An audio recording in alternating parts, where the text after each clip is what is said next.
This is Left Voices for Thursday, March 20th, 2014. I'm Andrea Sears. Tonight, the leaks that we keep seeing, including this one, are showing that even when surveillance is targeted at a foreign country or a foreign national, that the communications of Americans are going to be caught up in that. The NSA records every single phone call in at least one entire country.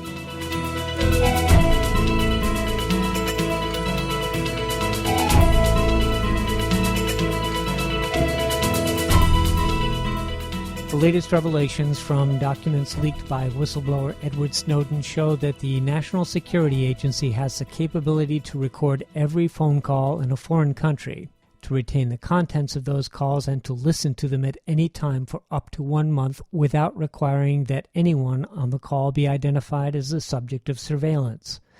And the intercepted and stored calls include communications between people in the target country and U.S. citizens and residents inside the United States. Mystic, the interception program first identified in an article in the Washington Post, was created in 2009, and Retro, the tool for retroactive retrieval of phone calls, reached full capacity in the target country in 2011. At the request of U.S. officials, that country was not named in the article. But according to the Post, last year's secret intelligence budget names 5 more countries where Mystic is in operation, with a 6th scheduled to go online last October. Nadia Kayyali, an activist with the Electronic Frontier Foundation, says the latest revelation comes as no surprise. It is disturbing to hear about, particularly the completely unmitigated sweeping up of phone calls of people within the United States that may be calling whatever country it is. But I don't think it's surprising, unfortunately, at this point. There's no indication in that article about what country specifically this is or the other countries that may be coming online in this program, but there's certainly an indication that many Americans do have telephone traffic with that country. What are the relevant regulations or rules or laws that apply to the recording and retention of phone calls that do involve U.S. citizens, calls originating from or directed to the United States? Well, of course, all of this surveillance is happening under FISA. That's the Foreign Intelligence Surveillance Act. We're still not entirely clear on what all of the interpretations of the Foreign Intelligence Surveillance Act by the Foreign Intelligence Surveillance Court have been. So it's not entirely clear what sort of legal interpretations there may be that would allow this sort of surveillance to be happening. And for surveillance that happens within the United States, obviously there's sort of a different legal scheme, but I think there's no question that there's an argument to be made that this is a constitutional violation, regardless of what law is applicable to it. Is this in keeping with President Obama's statements about who would be subject to surveillance of their electronic communications? I would say no. What we keep hearing is that the surveillance done by the NSA affects people outside of the United States and people within the United States differently. But the leaks that we keep seeing, including this one, are showing that even when surveillance is targeted at a foreign country or a foreign national, that the communications of Americans are going to be caught up in that. So I think that we can take those assurances for what they're worth, which is very little. This is supposed to be directed at counterterrorism and U.S. intelligence efforts. When everything is captured, is there any question as to whether or not this is actually directed at anything in particular, or is this dragnet surveillance simply throwing the spaghetti against the wall and seeing what sticks, collecting everything and then seeing if you can find something suspicious in the actual activity? Absolutely. I mean, I think you hit the nail on the head there. Not only do we have suspicions about how information that's being collected by the NSA is being used, some of the leaks are actually showing us how the information is being used, and some of that information has been passed on to help with criminal prosecutions that have nothing to do with terrorism. So we already have evidence of how this is being used and that it's certainly chilling speech. So it's definitely dragnet surveillance, and this is yet another example of that.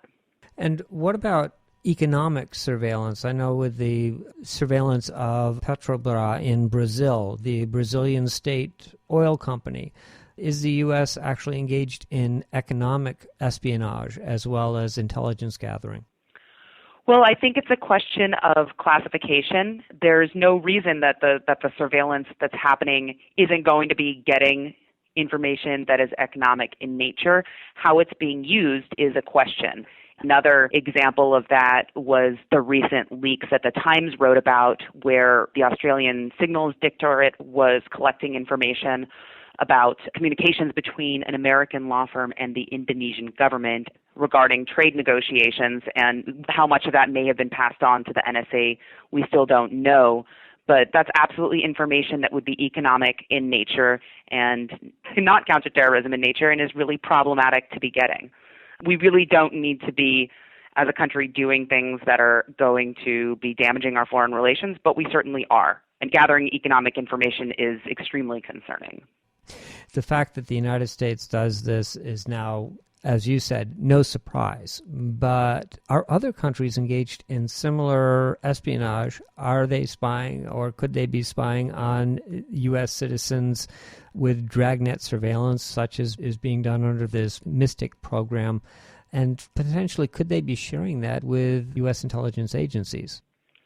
Well, there's no question that we are in very close partnership with foreign countries, in particular the Five Eyes. That would include Australia, Canada, New Zealand, the UK, and the United States. So we work very closely with them when it comes to intelligence gathering, and some of the most interesting leaks that we've seen recently have actually been covering activities by the UK, by GCHQ, which is the United Kingdom's equivalent of the NSA, and some of the activities that they've been engaged in are also things that very likely would have swept up communications of Americans and of other people around the world, and they're very concerning surveillance activities. And is there any indication that foreign intelligence operations are sharing their intelligence on U.S. citizens with the United States, with the U.S. intelligence agencies or law enforcement?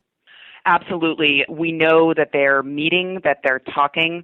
Again, some of those leaks have shown presentations that the GCHQ was making to the United States.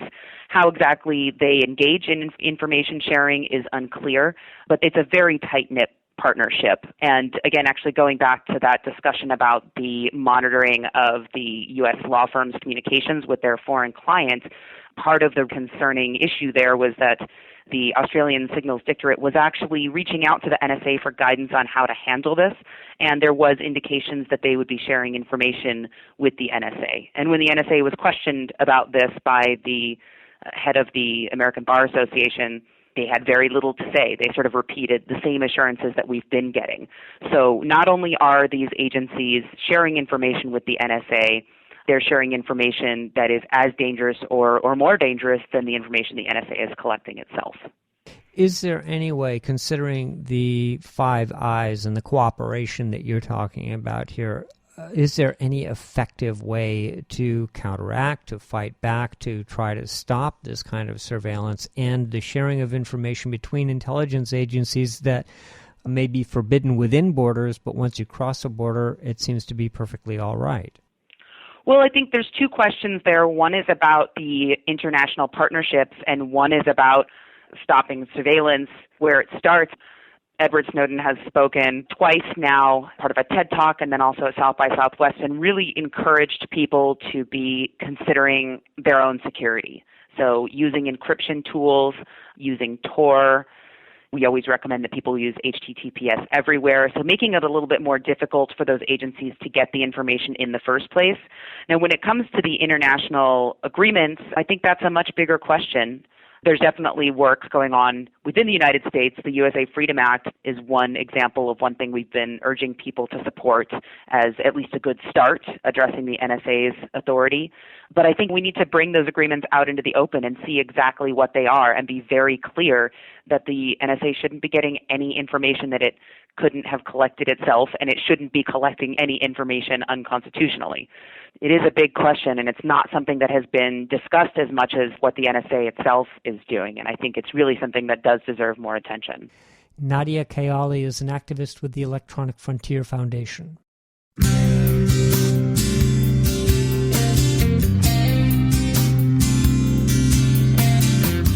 This has been Left Voices for Thursday, March 20th, 2014. Join us again tomorrow for more news and information from a progressive perspective. I'm Andrea Sears for leftvoices.net.